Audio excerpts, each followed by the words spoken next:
அஸ்ஸலாமு அலைக்கும், welcome to சாசாஸ் kitchen. இன்றைக்கி நம்ம வீட்டிலே எப்படி ஃப்ரூட் ஜெல்லி பண்ணலாம் அப்படின்றத பார்க்க போகிறோம். நீங்கள் பார்த்துட்ருக்கீங்களா, இது வந்து வீட்டில் செஞ்சது தான். இது செய்கிறதுக்கு 5 நிமிஷம் தாங்க ஆகும். செட் ஆகிறதுக்கு ஒரு அரை மணி நேரம் ஆகும். இவ்வளோ தான். ரொம்ப ஈஸி தான். டக்குன்னு செஞ்சிடலாம். வீட்டில் இருக்க பொருட்களை வச்சு ஈஸியாகவே செஞ்சிடலாம். இதுக்கு தேவையான பொருட்கள்: 1 கப் வந்து மாதுளம் பழம் எடுத்திருக்கேன். எனக்கு வந்து லைட் ரெட் தான் கிடச்சிச்சு. திக் ரெட்டு கேட்டேன், அவங்க இல்லைன்னு சொல்லிட்டாங்க. 2-3 கடையில் வரை கேட்டேன், அவங்க இல்லைன்னு சொல்லிட்டாங்க. அந்த கலர் கிடச்சிச்சு அப்படின்னா உங்களுக்கு சூப்பராக கலர் வரும். எனக்கு இதுதான் கிடச்சிச்சு. டேஸ்ட்டில் எந்த டிஃப்ரெண்ட்டும் இருக்காது, ஆனால் கலர் சூப்பராகவே வரும். அதில் பார்க்கும்போது 1 கப் எடுத்திருக்கேன். இதே மாதிரி 1 கப் வந்து தண்ணி பழம் எடுத்திருக்கேன். தண்ணி பழம் வந்து சீசன் அப்படின்றதுனால அந்த சீசனில் எடுத்திருக்கேன். இது இல்லைன்னா மாதுளம்பழம் வச்சு கூட நீங்கள் பண்ணலாம். வேறு எந்த இதுவும் தேவை கிடையாது. இது சீசன் அப்படின்றதுனால நான் எடுத்திருக்கேன். இது ரெண்டும் காம்பினேஷன் சூப்பராகவே இருக்குங்க. நீங்கள் ட்ரை பண்ணி பாருங்கள். ஜூஸும் 2 சேர்த்து செஞ்சு பாருங்கள், ரொம்பவே டேஸ்ட்டாக இருக்கும். இதுக்கப்புறம் 1 டேபிள் ஸ்பூன் வந்து நெய் எடுத்திருக்கேன். இதுக்கப்புறம் 1/4 கப் வந்து நாட்டு சர்க்கரை எடுத்திருக்கேன். சர்க்கரை எடுக்கல. பழம் வந்து பார்த்திங்கன்னா நல்லா இனிப்பாக இருக்குது, அதனால் கொஞ்சம் கம்மியாகவே நாட்டு சர்க்கரை எடுத்திருக்கேன். பழம் வந்து கொஞ்சம் இனிப்பு கம்மியாக இருந்துச்சுன்னா கொஞ்சம் கூட எடுத்துக்கோங்க நாட்டு சர்க்கரை. இதுக்கப்புறம் 3 டேபிள் ஸ்பூன் கார்ன்ஃப்ளவர் மாவு. இவ்வளோ தான் தேவையான பொருட்கள். வாங்க செய்ய ஆரம்பிச்சிடலாம். இப்போது ஃபஸ்ட்டு மிக்ஸி ஜாரில் மாதுளம்பழம் சேர்த்துருக்கேன். இது தண்ணி சேர்க்காமல் நம்ம அரைச்சி எடுத்துடணும். அரைச்சிட்டேன். இது வடிகட்டில் சேர்க்குறேன். சேர்த்துட்டு இது தனியாக வச்சிடலாம். இதே மிக்ஸி ஜாரில் தண்ணி பழம் சேர்க்குறேன். இதையும் தண்ணி சேர்க்காமல் நம்ம அரைச்சி எடுத்துடலாம். அரைச்சிட்டேன். இதை வடிகட்டிடலாம். இது ரெண்டையும் சேர்த்து நல்லா வடிகட்டிடலாம்.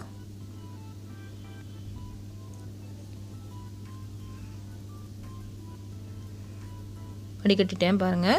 இது நமக்கு தேவையில்லை. ஃப்ரெஷ் ஜூஸ் ரெடி ஆயிடுச்சு. இதை அப்படியே குடிச்சு பாருங்கள், ரொம்ப டேஸ்ட்டாக இருக்கும்.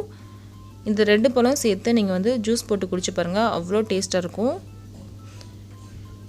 இந்த ஜூஸ் எப்படி இருந்துச்சு எனக்கு கமெண்ட் பாக்ஸில் கண்டிப்பாக சொல்லுங்கள், செஞ்சு பார்த்துட்டு. இதுக்கப்புறம் கார்ன்ஃப்ளவர் மாவு சேர்க்கணும். நான் சேர்க்குற மாதிரி சேர்க்காதீங்க, ஸ்பூன் வச்சு சேருங்க. கட்டி இல்லாமல் கரைச்சி விட்டுக்கலாம். ஃபஸ்ட்டு போட்டது வந்து கட்டி இல்லாமல் இருக்கா அப்படின்னு பார்த்துட்டு மிச்சம் இருக்கிறதையும் நம்ம சேர்த்துடணும்.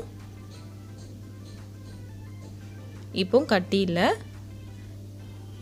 இப்போ மிச்சம் இருக்க கார்ன்ஃப்ளவர் மாவையும் சேர்த்துக்கிறேன். இதையும் நல்லா கரைச்சி விட்டுக்கலாம். கட்டி இல்லாமல் கரைச்சி விட்டதுக்கப்புறம் தனியாக வச்சிடலாம். இப்போது எதில் செட் பண்ணணும் அப்படின்றத பார்க்கலாம். இங்கே பாருங்கள், இந்த மாதிரி ஃப்ளவர் டிசைனில் நான் வந்து சிலிக்கான் மோல்டு இருக்கேன்ட்ட 3 விதமான டிசைன். இது ஏன் இதை முதவே காமிக்கிறேன் அப்படின்னா, அடுப்பில் வச்சு கலந்ததுக்கப்புறம் டக்குன்னு இதில் செய்யணும். அப்போ இதை காமிச்சிட்ருக்க முடியாது, அதனால தான் இப்போவே காமிக்கிறேன் உங்களுக்கு. இது உங்கள்கிட்ட இல்லை அப்படின்னா இந்த மாதிரி கண்ணாடி பவுல் இருக்கும் இல்லையா, அதில் கூட செட் பண்ணலாம். இதுவும் என்கிட்ட இல்லை அப்படின்னா ஐஸ்கிரீம் பவுல் இருக்கும் இல்லையா, நம்ம வாங்கி சாப்பிட்ற ஐஸ்கிரீம் பவுல் இருக்கும் இல்லையா, இதில் கூட செட் பண்ணலாம். இது பிளாஸ்டிக், ஆனால் அதை செட் பண்ண மாட்டேன் நான். அது உங்களுக்காக தான் இது காமிக்கிறேன். இதுலனா சில்வர் பவுல் இருக்கு இல்லையா, அதில் கூட நீங்கள் செட் பண்ணலாம்.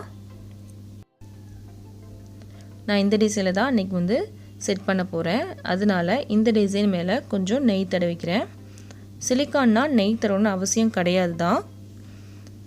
ஏன் நெய் தடவுறேன் அப்படின்னா, சிலிக்கானில் மேலே கொஞ்சம் கிளேஸாக இருக்கும், அதுக்காக மட்டும்தான் வந்து நெய் சிலிக்கானில் தடவுறேன். கண்ணாடி பவுல்லையோ பிளாஸ்டிக்லேயோ சில்வர் பவுல்லையோ நீங்கள் வந்து செட் பண்ணுறீங்க அப்படின்னா கண்டிப்பாக நெய் தடவி தான் ஆகணும். அப்போ தான் ரிமூவ் பண்ணும்போது ஈஸியாக வரும். இப்போ தடவிட்டோம். இப்போ பிளாஸ்டிக்லேயும் தடவிடலாம்.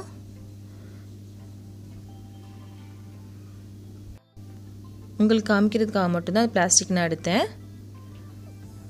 இப்போ எல்லாத்துலேயும் நெய் தடவிட்டோம். இப்போ அடுப்பு பக்கம் போகலாம். நான் அடுப்பில் ஒரு பாத்திரம் வச்சுருக்கேன். இதில் நம்ம செஞ்சு வச்ச ஜூஸ் சேர்த்துடலாம்.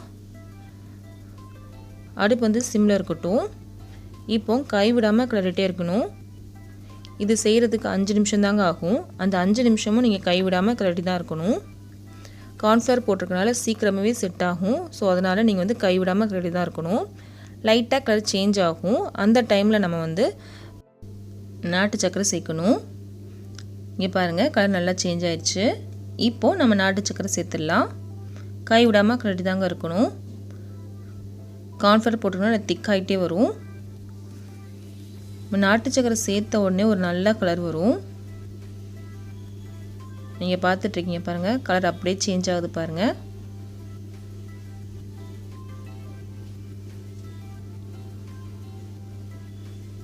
இது நல்லா திக்காகணும். இது செய்கிறதுக்கு 5 நிமிஷம் தான் ஆகும். கார்ன்ஃப்ளவர் போட்டிருக்கனால சீக்கிரமாகவே கெட்டியாகும். நீங்கள் கைவிடாமல் கிளறினா மட்டும்தான் நல்லா திக்காக வரும், இல்லைனா கீழே ஒட்டிக்கும். அடிகனமான பாத்திரம் எடுத்திங்கன்னா உங்களுக்கு சேஃபாக இருக்கும். இங்கே பாருங்கள் நல்லா திக்காயிடுச்சு பாருங்கள். இப்போது மேலே கிளேஸே இல்லை பாருங்கள். இப்போது நான் நெய் சேர்க்குறேன். அதுக்கப்புறம் நீங்கள் பாருங்கள் எவ்வளோ கிளேஸ் இருக்குது அப்படின்னு.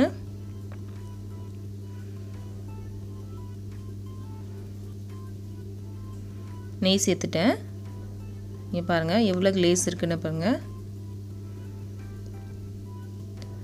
இதுக்காக தான் நம்ம நெய் சேர்க்குறது.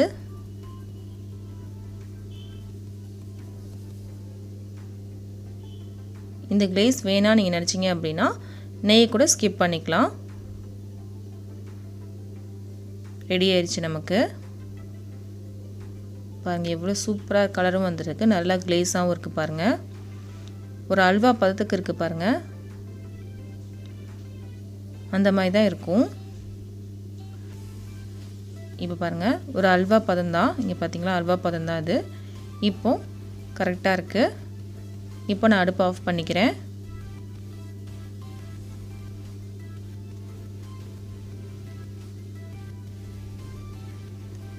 பாருங்க எவ்வளோ சிம்பிள் அப்படின்னு.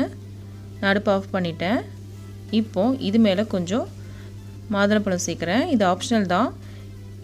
இது மாதுளம்பழத்துக்கு பதில் நீங்கள் ட்ரை ஃப்ரூட்ஸ் கூட சேர்க்கலாம். இன்னும் கொஞ்சம் சேர்த்துக்கிறேன். இது சாப்பிடும்போது நல்லா க்ரன்ச்சியாக இருக்கும், ரொம்ப நல்லாயிருக்கும். இப்போது செட் பண்ண ஆரம்பிச்சிடலாம்.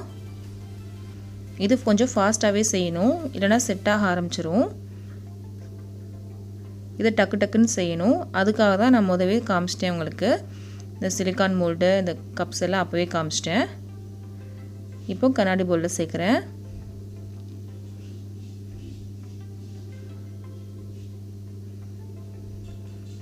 இப்போ ஐஸ்கிரீம் கப்பு.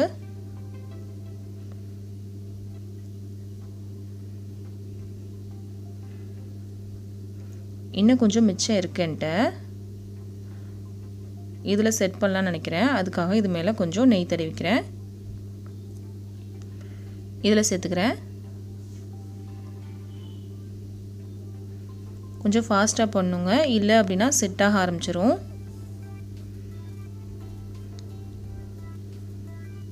சேர்த்துட்டோம். இப்போ இதெல்லாம் க்ளீன் பண்ணிடலாம்.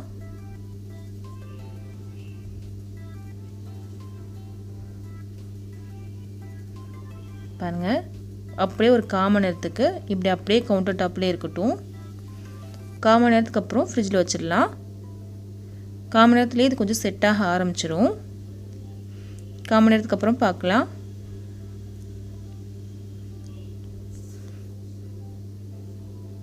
கால் மணி நேரம் ஆயிடுச்சு. லைட்டாக செட் ஆக ஆரம்பிச்சிருச்சு பாருங்கள். தொட்டிங்கன்னா ஒட்டாது. இப்படி ஒரு 1/4 மணி நேரத்துக்கு ஃப்ரிட்ஜில் வச்சு எடுத்துடலாம். 1/4 மணி நேரம் ஃப்ரிட்ஜில் வச்சு எடுத்துட்டேன். இங்கே பாருங்கள் நல்லா செட் ஆயிடுச்சு. எல்லாமே நல்லா செட் ஆயிடுச்சு. இப்போ டீமோல்ட் பண்ணிடலாம்.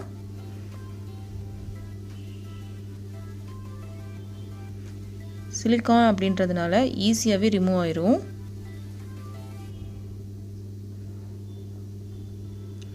அப்படியே எடுத்துட்டேன். பாருங்கள் எவ்வளோ சூப்பராக ரெடி ஆச்சு பாருங்கள். நெய் போட்டிருக்கனால எவ்வளோ கிளேஸாக இருக்குது பாருங்கள். நமக்கு மேலே ஐஸ்கிரீம் கப்பில் எடுத்து செஞ்சோம் இல்லையா, அது வந்து டீமோல்ட் பண்ணுறேன். இப்போ கண்ணாடி பவுல்.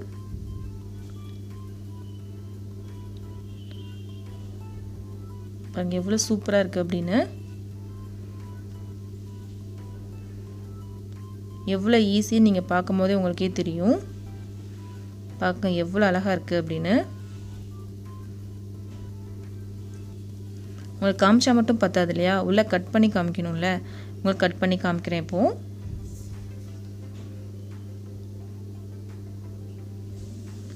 பாருங்கள் ஜெல்லி மாதிரி இருக்குல்ல, இதுக்காக தான் நான் ஃப்ரூட் ஜெல்லின்னு சொன்னேன். இப்போ கட் பண்ணுறேன். பாருங்கள் எவ்வளோ ஸ்மூத்தாக போகுது பாருங்கள். உள்ள டெக்ஸ்சர் பாருங்கள் எப்படி இருக்குது அப்படின்னு. வாயில் போட்டோன்னே இது கரைஞ்சிருங்க. அவ்வளோ சூப்பராக இருக்கும்.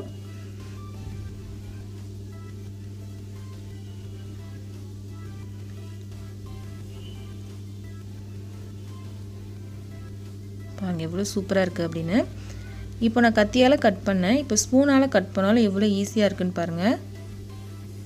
இப்போ நான் ஸ்பூனால் கட் பண்ணி காமிக்கிறேன்.